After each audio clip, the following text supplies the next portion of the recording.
spice seasoning, as they call it. It's $3.59 at the local market here. It has star anise, cinnamon, cardamom pod, coriander seeds, fennel, and cloves in it. It comes in a little bag. Lisa at the market advised me to go ahead and use this, and you can use it twice. It comes with a little cheesecloth as a drawstring.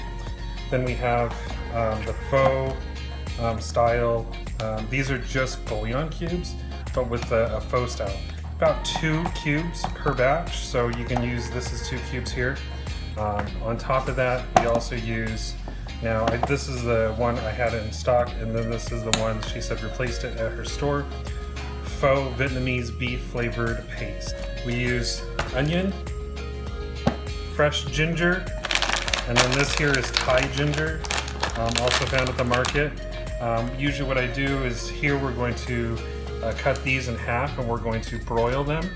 And these here I will add in as well 2 or 3, 4 chunks of this into the broth. And then we have here, it's just rock candy, lump candy. If you don't have lump candy or rock candy, you can just use like white sugar, white granulated sugar.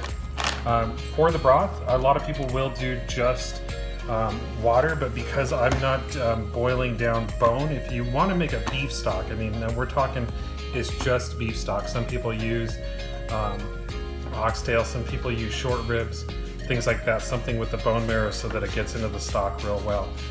But it really doesn't matter. To speed up the process so that I don't have to make a stock the night before, I usually use 2 of these. We have the noodles themselves, just a rice stick noodle. Pho noodles will work for you. We have, these are just sirloin steaks, so I'll be slicing these real thin, maybe at a diagonal, so I get them real thin so that the hot boiling broth cooks it. But that's pretty much the ingredient setup. Now you are gonna have, probably have to run to the store today because you do usually serve it with either mint or like Thai basil, jalapeno, and then also sprouts, lime. Those are all things there. Last but not least, for the condiments, we also have hoisin. So this one's a garlic hoisin, and then sriracha. Sort of adds like a little steak. Combine these in a little bowl and dip your noodles and meat in them. It's sort of like an Asian spicy steak sauce, so it's great. That's pretty much it. These don't go in the broth. These are served as a condiment on the side. But let's go ahead and move forward on the preparation. So for preparation, I use a big stock pot. We store our stock pot with some big bowls. Recommended your bowl size. Bowl sizes be about, yay, like a big bowl of soup. Asian spoons if you like. It's a larger stock pot. It measures maybe 14 inches tall, maybe 13 inches in diameter or so, but it's a larger stock pot. And this here, I guess if you're cooking for 4, this would be a good stock pot size because you use a lot of the broth and you're going to boil and reduce down some. So you want to make sure if you were doing 5 or 6 people, maybe going with a taller, wider pot. Alrighty. Sorry for the mess on my stove. That's what happens when you cook so much. Alright. Let's get that on. High heat.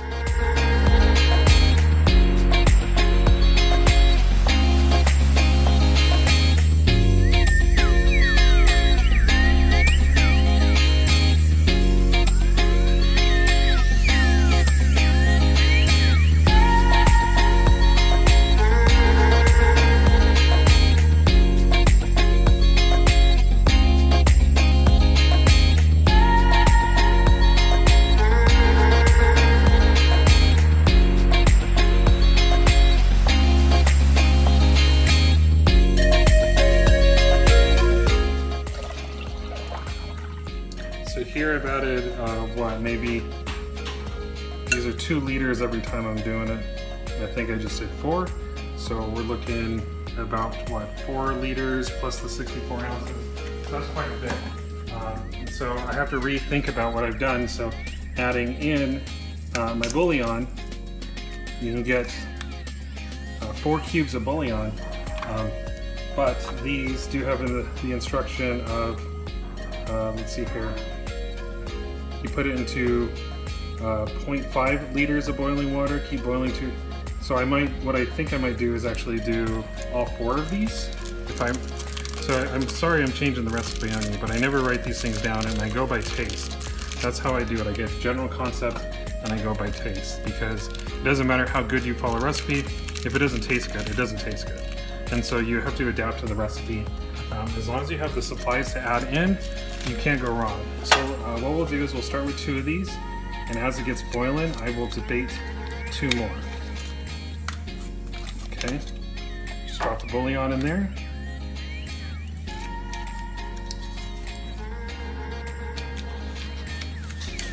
The other bouillon.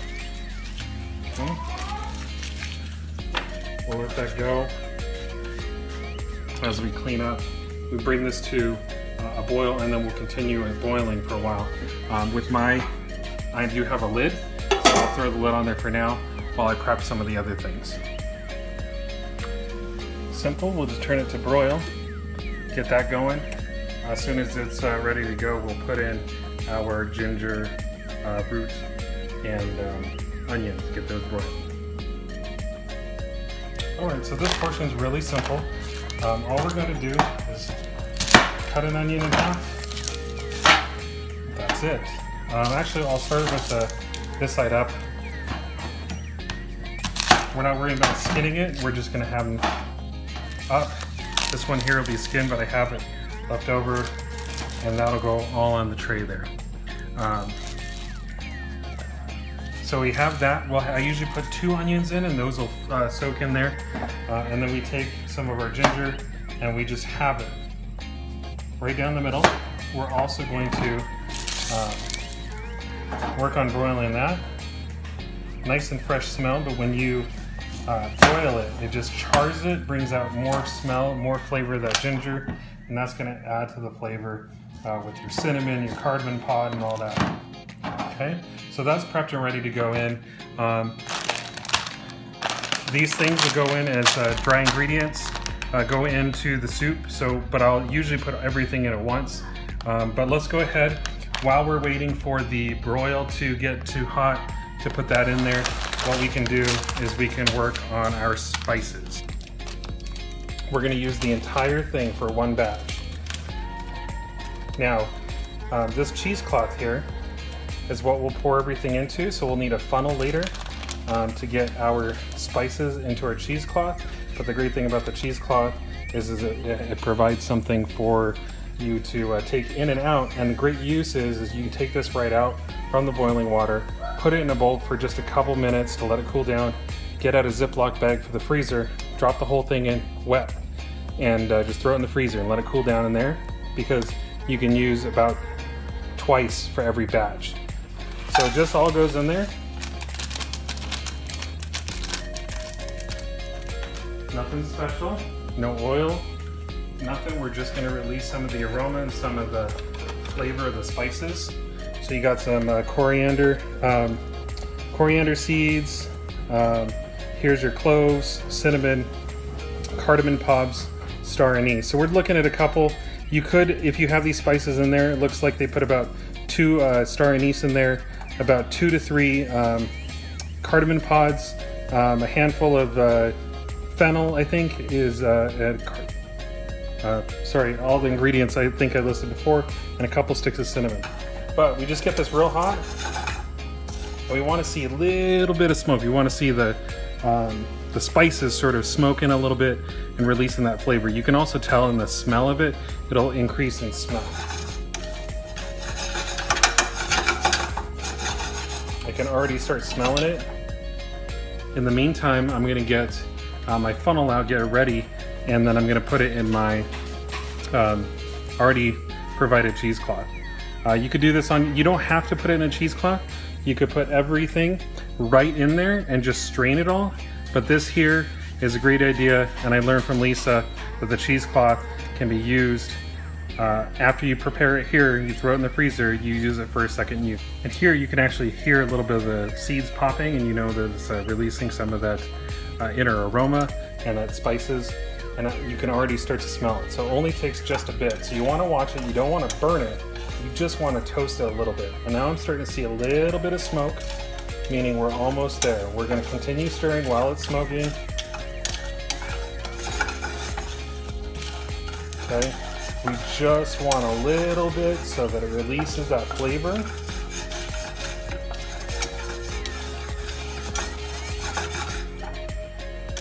Okay. Now it's smelling a little bit toasty. We don't want to burn it. Okay. So that there, we don't want to burn it. That's probably all you need. It started smoking. We'll take it off the heat. Continue stirring it because the pan is hot. Perfect. So at this point, we'll just pop in the onions and the ginger. Probably want to have it on top rack because we are broiling it. So we'll go ahead and move it to the top rack. Get it nice and charred. Once it's nice and charred up, it'll release more flavor. Pop that in there. Probably about a minute or two on each side. We'll check back on it. All right, we'll check on our ginger and onions one more time. Those look to be pretty charred. Skins are good, but we want them all sort of looking like that. All right, so we broiled the other side of our stuff. It's okay that it's on fire a little bit. That's on the top rack, but that's how we want it to look. A little bit of char. Well, you can see it's steaming. We'll bring out the flavor there. So we want that, and we'll add that in. All right, so once we got our charred up veggies, we go ahead and just pop them in there in whole with the skins. They're sort of falling apart. When we're all done, they may be all the way falling apart, but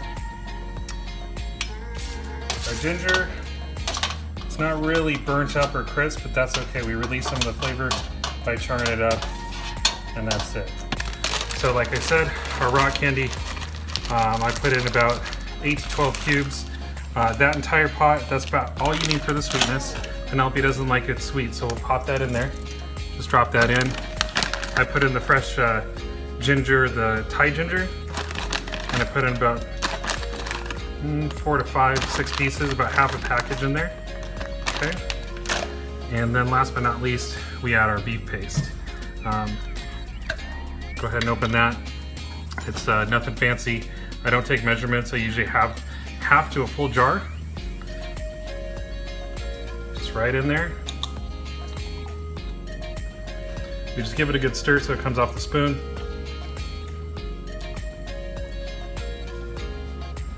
Okay. And then we let it sit, we cover it. Our prep time was about 20 minutes or so to get everything chopped and warmed up and get going. But from here we only have the meat to do and the condiments, which are done last. I'll show you how to blanch the noodles and move forward on that. And it's pretty much let it sit for about 4 or 5 hours and just check on it here and there. So we'll keep it covered. We'll let it bring to a boil. It's steaming now, but it's not quite boiling, but we'll let it boil for about 4 hours and we'll be ready to blanch the noodles and have it ready to serve. So, all right, and so we brought it to a boil, and like I like to do is take it down to maybe, I'm on high, so that's 10 for me on my stove. I bring it down to like a medium high, maybe around a 7, maybe even medium to like a 6, because we are going to boil this for about 3-4 hours. We don't want to boil all the flavor. We sort of want it all to saturate in with each other, blend, mix, and we want to retain some of that flavor. The more it condenses, the stronger the flavor will be, but we can always spice it up, but we just don't want to boil it too quickly. I haven't really tested it boiling it the entire time. I've just sort of gone with instructions. So bring it down to a nice warm boil for about a medium-high boil for again another like 3-4 hours while you're doing this, and you can already smell that flavor come out. A lot of the spices, what we put in there with the pho flavoring, and our onions and our ginger and things like that is really sort of mixing and mingling right now. So we're just getting a lot of that flavor. Let it sit there for a while. We're only about an hour in, it's brought to a boil. So I will cut it short here, and then I'll move on to slicing the meat and the condiments and what's served on the side. So what you're seeing here is about 3 or 4 hours time will elapse, and we'll go to that meat slicing, and then it's pretty much ready to serve. So it's not really that long. We're talking about maybe a 20-30 minute setup process, 4 or 5 hours to boil. You can do it even longer if you'd like, maybe first thing in the morning when you get up around 9 or 10, if you're gonna be at the house all day, and let it go until 4 or 5 in the afternoon, and you get a real rich flavor. Especially if you're gonna be doing it with like bone and marrow. You wanna have that marrow really, you wanna have any of the meat fall off the bone. You wanna have all that marrow seep into the water and really create that good beef broth. But pretty much it's an Asian style or Vietnamese style beef broth, sort of complemented with a few things here and there. And it's a quick method to do it as opposed to do it real traditional where they make it the night before overnight, and then you continue boiling it throughout the day. So this it takes about a 20-hour process. It takes it down to about 5 hours, so you can still have same day have some good pho.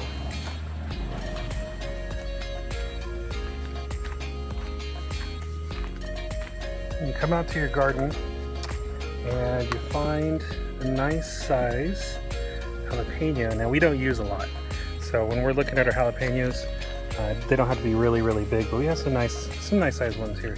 So we'll just pick a fresh jalapeno here, just like that. That's about the size we use. Nothing great. It's just an average size. Tracy puts in one. I put in maybe one, if that. But we don't really use it too much in the pho. We usually put it in when we're putting the hot broth in, and then we just we stir it around a bit, and then a lot of times we just take it out to add a little bit of spice, a little bit of heat to it, and then we use the remainder in like our eggs or something like that. So that's pretty much it. So the pho's reduced down a little bit, the broth, and it's still boiling. It's about 3 hours in, so I'm gonna bring it down to maybe just a medium or a medium low. And then I'm also gonna put on some water so that I can get it boiling. We plan on eating around 5 o'clock, so I figure I get it to boiling so we can blanch the noodles. And then all we're gonna need to do is strain this so I'll probably just hand strain it, that way it's just all in this pot. And then you pretty much serve it over your meat. So we'll get to the chopping of that here in a second, and we will be serving dinner. So we're gonna make our condiments. So I guess our sides to go in our pho, or pho. That's how it's properly said, pho. So Safe was out of sprouts, so we don't get any sprouts. Very common, cilantro and green onion, along with your option of mint or basil, the sprouts, then lime. Those are all things that typically come in it. So we'll give them a quick rinse and wash. Now this usually goes right on it. So I'm just gonna take a clump. This goes right into each bowl. That's normally served all the time, cilantro. However, you can always add a little bit to the side as well, just in case people want more. Okay. Stems on, doesn't really matter to me. Probably won't use them all, but I like to use quite a few. Those will go right on too. Cut the ends off. I like to have them real quick so I can get through them quickly.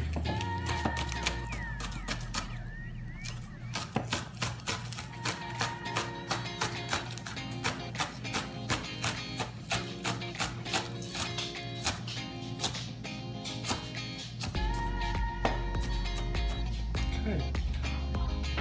So all this will pretty much go directly on top of the pho as you make it. And then last but not least, some thinly sliced jalapenos, straight from the garden, already washed and rinsed before. Okay. and then we'll just put that on the side. And again, I'd usually have a pile of crunchy bean sprouts or mung bean sprouts as an option. So, but unfortunately, we won't get that today. So this will go into the bowls, and this will be on the side. So we have our meat. I left it on the fridge a little bit uncovered. Probably should have covered it up. But we just cut it real thin. If you have a meat slicer, it'll definitely help.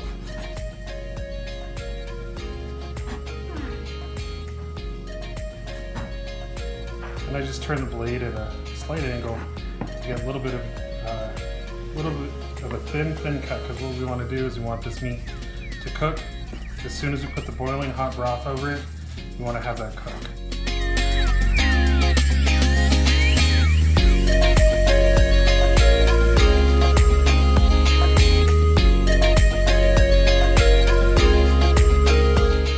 So we have our water not quite boiling, it's sort of boiling, but we're going to put in our noodles. Oh, there it goes. So hot, just boils up there. Depending on how many people you're feeding, you might need maybe 2 packages. That was about 2/3 of one. And we're just gonna get in the hot boiling water here. We like noodles too, just as much as the soup. So I'll put in a few more, so maybe 1 whole package. And when I do this, I'm also thinking like, this actually makes great leftovers, so we can actually store the broth separate from the noodles, and just enjoy them for lunch leftovers. A lot of times we'll head home for lunch, and this is can be boiled on the stove really quick. The broth again and poured over the already cooked noodles. So we'll do that there. We just give it a little bit of a stir, loosen it up, and it doesn't take long. They're rice noodles, so by the time you get going here for a few minutes, not even a few minutes, you can see they're already starting to get pretty limp, and so it doesn't take much, really just a blanch, because again, you're going to be putting boiling hot liquid right over it. So what we'll do is we'll strain it. Once you get them to a point where they're not quite al dente, like you want it done, I think, but the broth is boiling hot too. So you'll strain it, turn off the heat and everything, and then you put it in the bowl, and I'll show you how to plate a bowl, or bowl a bowl, is that what you say? And then show you how the meat goes on, and how we look to get all the broth over the noodles and the meat so that it's cooked, and then it's pretty much ready to serve. So pretty simple. We'll move on to the next step. Okay, and so our noodles are done, and all I'm going to do is I'm just going to strain them right over the pot, and they may be a little al dente, for the most part cooked all the way through though. I'm not sure if there's a Vietnamese word for al dente or not, or if they just use the Italian word al dente, but here we go. Strain them. This here is for, this amount is probably for 2 to 4 people, so you, depending on your size of family, party size, whoever you're serving, you'll need to increase. So 1 pack of noodles will serve about 2 to 4. So if you do 2 packs, that would probably be about 6 to 8 people. Some people really like the noodles, they come back for some seconds and things like that. But that's all I really do here. Apply most of the noodles, let them strain, and put them right in there. These are large size bowls, because you want to have a good size of noodles and meat. That's probably a little bit much for one person right there, but it's sort of sticking together. So we can go ahead and scoop it into the other bowl here, and we'll have a second bowl. That's about the amount of noodles as 1 serving is what the normal place would offer you.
very last bit here, we're going to spoon. I just ladle it out onto the meat here. I don't do like a strain over the sink. I don't have to. It's sort of nice to have it all sort of sitting there while it's still dinner time. Turn on this burner because I switched burners. Bring that to a medium. That way if you want more broth later, it's still boiling hot and you put it over meat. And so, let's see if I can do this left-handed. I have a smaller strainer somewhere, but I can't find it. So, I'm just gonna put it right over. Let it cook that meat. You can already see it's changing colors. But as long as you do it over the strainer, all the onion particles and things like that, it won't get in there. Oh, last but not least, there's onion. I need to slice some real thin onion, and then that's nice to go on top in the soup as well. So you can see this is taking quite a few ladles, probably talking 8 to 10 ladles per bowl or so. So that's why you have such a big stock pot full of it. Then here, you count the amount of ladles here, but it's about 8 to 10, maybe 12. And that meat is pretty much ready to roll. So we'll switch out the bowls.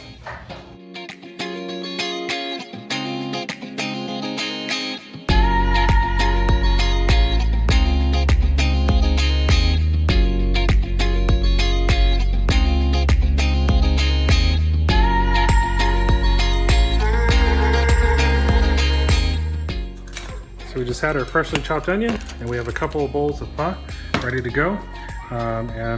Like I said, some hoisin and sriracha and to dip it in. Normally I like to have some sprouts, a little more crunch to it, but flavor it up as you like, and then it's bon appetit.